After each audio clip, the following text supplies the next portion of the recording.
जो चश्मदीद है मौके पर, वो बता रहे हैं। एक महिला कह रही है किस तरह की चीजें हुई, पैंट खोलकर नाम पूछा गया, तमाम चीजें हुई, लेकिन दूसरे लोग उसको नकार भी रहे हैं। तो कहीं ना कहीं इसकी पूरी जो है इन्वेस्टिगेशन होनी चाहिए। और सबसे पहले मैं फिर वही कह रहा हूँ, मैं पॉलिटिकलाइज नहीं कर रहा हूँ इस मुद्दे को, ये राजनीति करने का मुद्दा नहीं है। मुद्दा ये है कि आतंकवादी सीमा के अंदर आए तो आए कहां से? जवाब इस बात का जवाब दीजिए। के साथ खड़ा है। अगर आप विपक्ष पूरी तरह से खड़ा है, हम लोग साथ में खड़े हैं। अगर आप मुझे एक बात बताइए, जेडी बख्शी का मैं रिपब्लिक भारत का एक इंटरव्यू कल रात का ही सुन रहा था, वो कह रहे हैं 1,80,000 जवानों की कटौती कर दी गई। क्या देश की सुरक्षा के साथ खिलवाड़ किया जा रहा है? आप आखिर कर क्या रही है सरकार? सरकार भी तो जिम्मेदारी ले। प्रधानमंत्री सऊदी अरबिया होकर आ रहे हैं, मुझे आप जवाब तो दीजिए कि इतनी मौतों का जिम्मेदार कौन है? क्या इसके लिए नेहरू और गांधी जिम्मेदार है? क्या इसके लिए इस देश का नागरिक जिम्मेदार है? कौन जिम्मेदार है? सुरक्षा की जिम्मेदारी आपकी। और दूसरी बात ये कोई ऐसा राज्य नहीं जहां उस सरकार का पूरी तरह से मामला हो। वो यूटी है, केंद्र के अधीन आता है, वहां की मीटिंग, वहां का हर एक फैसला वो केंद्र सरकार लेती है। तो केंद्र सरकार बताए क्या कार्रवाई अभी तक 24 घंटे में उन आतंकियों के खिलाफ की गई। मैं कहता हूं घरों में घुस घुस कर अगर ये काम सरकार नहीं कर सकती तो इस देश के नागरिकों को दे दीजिए। उन आतंकवादियों को पकड़कर हमारे हवाले कर दीजिए, हम बताएंगे उनको कि कैसे किसी की जान ली जाती है। ये देश के साथ कितना बड़ा खिलवाड़ किया जा रहा है।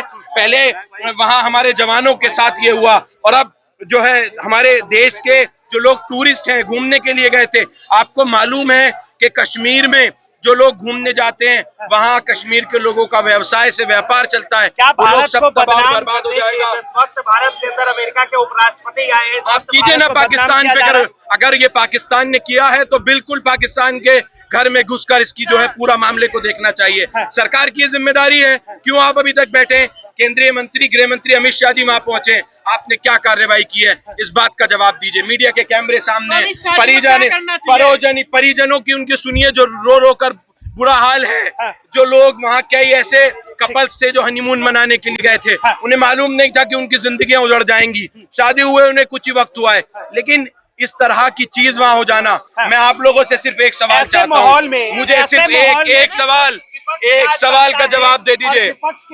मैं आपसे ये नहीं कह रहा हूँ, एक सवाल का जवाब। विपक्ष भारत सरकार के साथ है। वो जिस तरह पाकिस्तान से इन आतंकियों से हमले का बदला लेना चाहता है, पूरा समूचा विपक्ष उनके साथ है। हम उन तमाम घर परिवार वालों के साथ हैं जिन लोगों की जान गई है। बिल्कुल देना चाहिए। आप विदेशों की सुनते हैं कि जहां एक ट्रेन 2 मिनट लेट हो जाए, एक आदमी की मौत हो जाए, तो वहां के जो मंत्री होते हैं, मिनिस्टर्स होते हैं, वो इस्तीफा दे देते हैं। हमारे गृह मंत्री वहां पहुंच रहे हैं, कोई उल जलूल बातें कर रहा है, कोई सांसद कुछ कह रहा है, कोई कुछ कह रहा है। देश को आप किस दिशा में लेके जा रहे हैं? लेकिन मैं देश पर आज मैं आपसे बात नहीं कर रहा हूं, मैं सिर्फ उन तमाम लोगों की बात कर रहा हूं जो देश के अलग अलग कोनों से वहां घूमने के लिए टूरिस्ट पहुंचे थे। 2 विदेशी नागरिकों की हत्या हो गई, कैसे?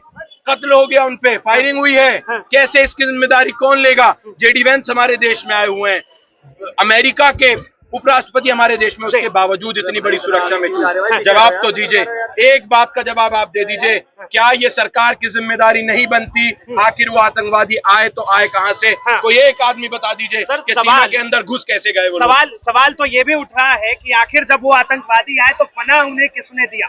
ये गद्दारों वाली हरकतें किसने? देखिए, पहला सवाल, आतंकवादी आए कहां से, पहला सवाल। दूसरी, पनाह दी किसने? वो उस जगह पे पहुंचे कैसे? तमाम सवालों का घेरा है।